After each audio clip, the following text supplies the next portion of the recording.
ശ്രീ പത്മകുമാർ, താങ്കൾ B J പിയുടെ നേതാവാണ്. ബി ജെ പി ഇപ്പോൾ സ്വാഭാവികമായിട്ട് പ്രതിപക്ഷത്തിരിക്കുക. നിലവിലുള്ള ഭരണ സംവിധാനങ്ങളിലുണ്ടായിട്ടുള്ള മറ്റേ വിശ്വാസരാഹിത്യമാണ് ഒരുപക്ഷെ കോടതിയെ കൊണ്ട് നിഷേധ വോട്ട് വേണമെന്നുള്ള തരത്തിലേക്ക് കാര്യങ്ങൾ എത്തിച്ചത്. അല്ലെങ്കിൽ പാർലമെൻ്ററി ജനാധിപത്യത്തിന് എന്തെങ്കിലും തരത്തിലുള്ള വിള്ളലുകൾ വീണോ? എന്താണ് സംഭവിക്കുന്നത്?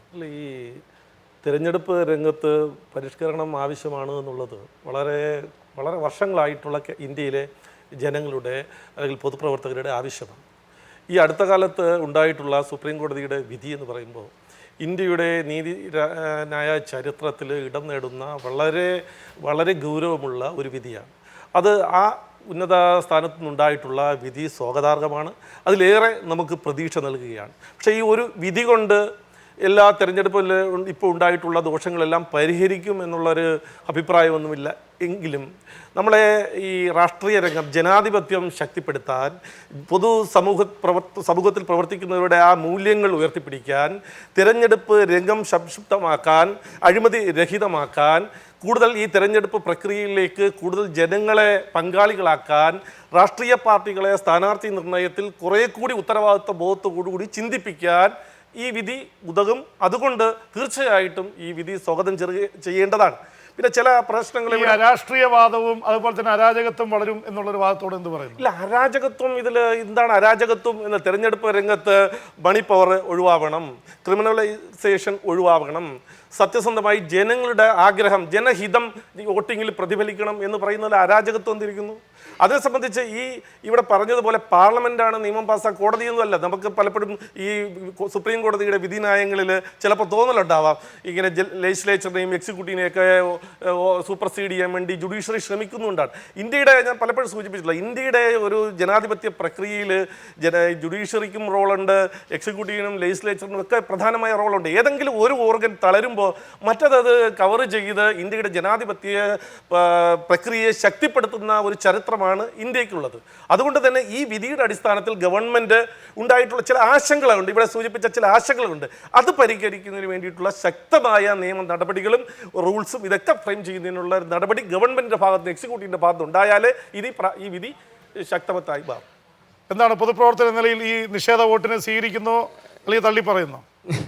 ഞാൻ ആലോചിച്ചു പോകുന്നത്, സൂര്യനസ്തമിക്കാത്ത ബ്രിട്ടീഷ് സാമ്രാജ്യത്തെ ഇന്ത്യൻ മണ്ണിൽ നിന്ന് പടിയിറക്കി പോളിംഗ് ബൂത്തിൻ്റെ നടയിലേക്ക് നമ്മളെ എത്തിച്ച, മണിക്കൂറുകളോളം വെയിലും കൊണ്ട് കാത്തുനിന്ന് അവിടെ എന്തും നടക്കാമെന്നുള്ള പേടിയോടുകൂടി, ചില മണ്ഡലങ്ങളിലൊക്കെ എന്തും നടക്കാം, ബൂത്ത് പിടുത്തവും വോട്ട് പിടുത്തവും ബോംബേറലും ഇതൊക്കെ സഹിച്ച് നമ്മൾ അവിടെ ചെന്ന് നിന്നിട്ട് നിഷേധ വോട്ട് ചെയ്യാനാണോ നമ്മളവിടെ പോകുന്നത്?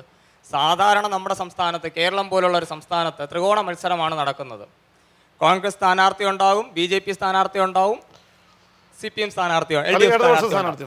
ഈ മൂന്ന് സ്ഥാനാർത്ഥികളെയും സംബന്ധിച്ചിടത്തോളം ഒരാളായിരിക്കും മോശക്കാരൻ. മൂന്ന് പേരും ഒരേ തരത്തിൽ മോശക്കാരാകില്ല. ഈ പൊളിറ്റീഷ്യന്മാരെല്ലാം തന്നെ ഒരു തരം ടെക്നീഷ്യന്മാരാണ്. എല്ലാവിധ ടെക്നിക്കുകളും അറിയാവുന്നുള്ള, എല്ലാ തരത്തിലും വോട്ടർമാരെ സ്വാധീനിക്കാൻ.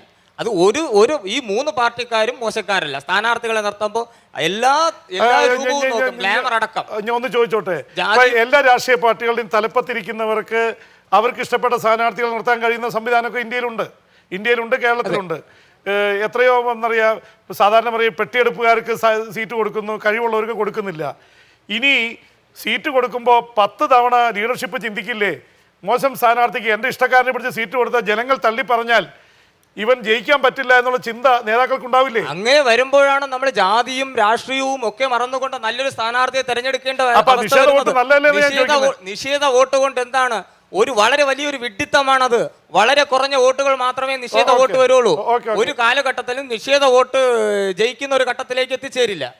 അപ്പൊ ഇവിടെ സംഭവിച്ചുകൊണ്ടിരിക്കുന്നത് നാരായണത്ത് ഭ്രാന്തന്റെ കാര്യം പറയുന്ന പോലെയാണ്. കാരണം വലത്തെ കാലിലെ മന്ത് ഇടത്തെ കാലിലാവുകയും ഇടത്തെ കാലിലെ മന്ത് വലത്തെ കാലിലാവുകയാണ് സംഭവിച്ചുകൊണ്ടിരിക്കുന്നത്. മന്തിന് മാറ്റമില്ല. അപ്പോൾ ഇത്രയും കാലമായിട്ട് കേരളത്തിൽ നടന്നുകൊണ്ടിരിക്കുന്ന ഇങ്ങനൊരു സമ്പ്രദായമാണ്. അപ്പോൾ നിഷേധ വോട്ട് വരികയാണ് എങ്കിൽ, അപ്പോൾ ഒരു കാര്യം പറയാനുള്ളത്, 3.5 കോടി ജനങ്ങളുള്ളതിൽ 3 ലക്ഷത്തിലധികം പേരെ പാർട്ടി പ്രവർത്തകർ വരുന്നുള്ളൂ. അപ്പോൾ പാർട്ടി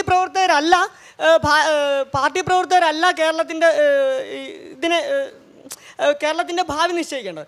അപ്പോൾ സാധാരണ വരുന്ന ജനങ്ങൾക്ക് ഈ പറയുന്ന പാർട്ടി പ്രവർത്തകരോടോ പാർട്ടിയോടോ യഥാർത്ഥത്തിൽ വിശ്വാസം ഇല്ല എങ്കിൽ അവർക്ക് ഇങ്ങനെ ഒരു അവസരം കൊടുക്കണം. നിഷേധ വോട്ട് നല്ലതാണെന്ന് മാത്രമല്ല, അങ്ങനെ അവസരം വരുന്ന അവസരത്തിൽ 50%-ലധികം നിഷേധ വോട്ട് വരികയാണെങ്കിൽ ബൈ ഇലക്ഷൻ വയ്ക്കുകയും 40% നിഷേധ വോട്ട് വരുന്നതെങ്കിൽ ഈ സ്ഥാനാർത്ഥികൾ സ്വയം പിന്മാറി പോവുകയും ചെയ്യുകയാണ് വേണ്ടത്.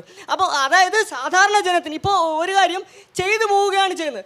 എന്തിനും നിഷേധ വോട്ട് ചെയ്യാൻ വേണ്ടി അവിടെ പോകുന്നു, ഇത്രയും ക്യൂ നിന്ന് നിഷേധ വോട്ട് ചെയ്യാൻ പോകുന്ന എന്തിനും ചോദിക്കുന്നതിൽ യാതൊരു അർത്ഥവുമില്ല.